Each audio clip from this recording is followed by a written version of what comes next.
Unser Skelett ist ein lebendiges, hochdynamisches Gewebe, das sich in einem permanenten Umbauprozess befindet. Spezialisierte Zellen reißen alte Knochenstrukturen ab, während andere sie mit Hilfe von Mineralstoffen unaufhörlich neu zementieren.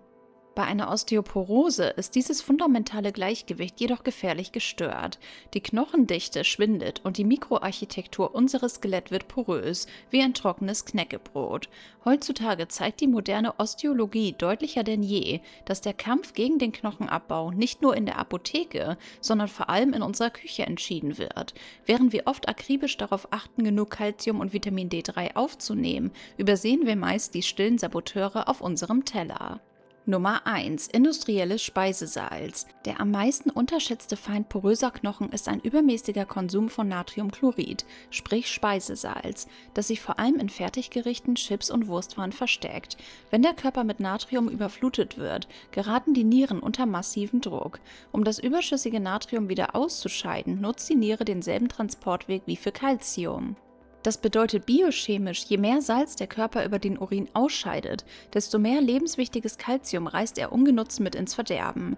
Dieser chronische, salzbedingte Calciumverlust zwingt den Organismus dazu, den Baustoffmangel im Blut durch eine Plünderung des Skeletts auszugleichen, was die Knochenporosität im Eiltempo vorantreibt.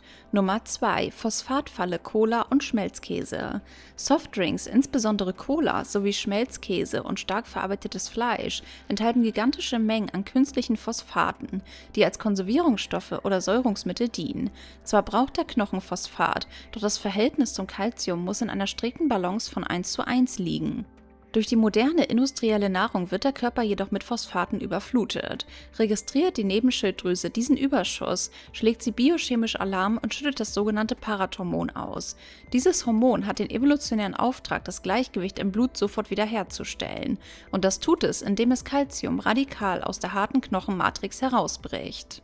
Nummer 3. Kaffee und Energydrinks. Das morgendliche Koffein in Kaffee, schwarzem Tee oder Energydrinks ist für viele ein unverzichtbarer Wachmacher, bei bestehender Osteoporose jedoch mit Vorsicht zu genießen. Koffein besitzt eine doppelt negative Wirkung auf den Knochenstoffwechsel. Zum einen wirkt es harntreibend und beschleunigt die renale Ausscheidung von Calcium und Magnesium.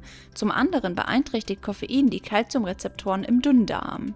Wer seine osteoporotischen Knochen stärken will, aber direkt zu den Mahlzeiten koffeinhaltige Getränke konsumiert, blockiert die enterale Aufnahme des mühsam über die Nahrung zugeführten Calciums fast vollständig.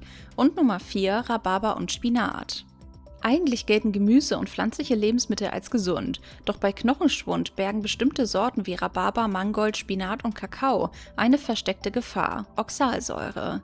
Wenn Oxalsäure im Verdauungstrakt auf Calcium trifft, gehen die beiden Stoffe eine extrem feste chemische Verbindung ein. Es entsteht unlösliches Calciumoxalat. In dieser gebundenen Form ist das Calcium für die Transportproteine des Darms absolut wertlos. Es kann nicht in die Blutbahn geschleust werden und wird ungenutzt ausgeschieden. Das wertvolle Mineral wird somit direkt im Darmtrakt in ein biochemisches Gefängnis gesperrt. Möchtest du jetzt noch wissen, welche 5 Nüsse du essen solltest, um deine Gelenke zu heilen? Dann schau dir unbedingt das Video an, welches wir dir an dieser Stelle verlinken. Klicke direkt drauf.